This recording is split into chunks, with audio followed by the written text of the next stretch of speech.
So the first piece that I'm doing today is called Breaking the Fast, in honor of the name of the event today.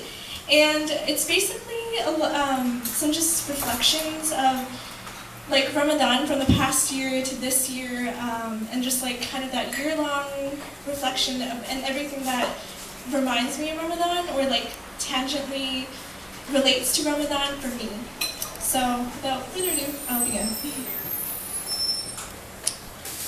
This Ramadan, I'm thinking about my last, where I found myself on the island of Singapore. My first few days a shock to me, when all I had wanted to do was get away and travel, but found myself in a spellbind of homesickness.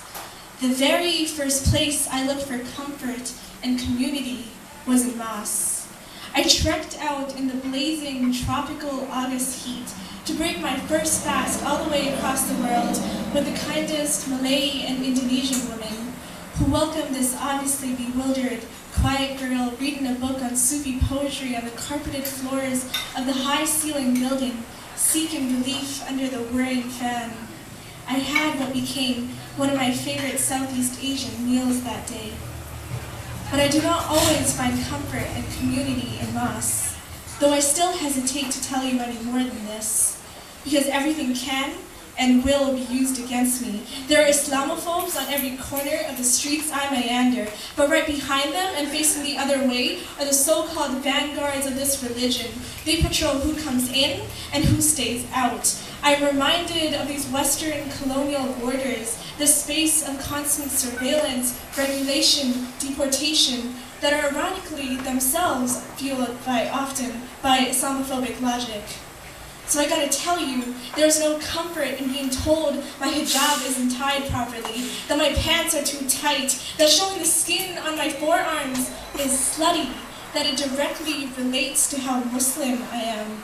I don't want my body policed, especially not when I pray, especially not by other women, especially not when our brown skin is already so policed.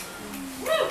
And I gotta tell you that I don't feel no community when I see the exclusion of queer and trans people. You say words like sin and off the straight path, but do you not see you have placed thorns on the entrance to yours?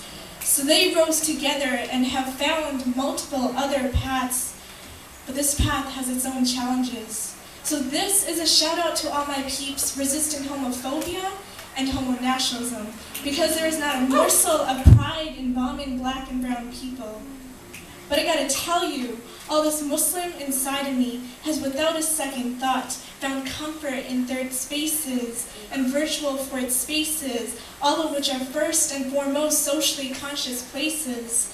So this Ramadan, I will continue to bob along the ebbs and flows of this journey I have much to learn from and teach, inshallah.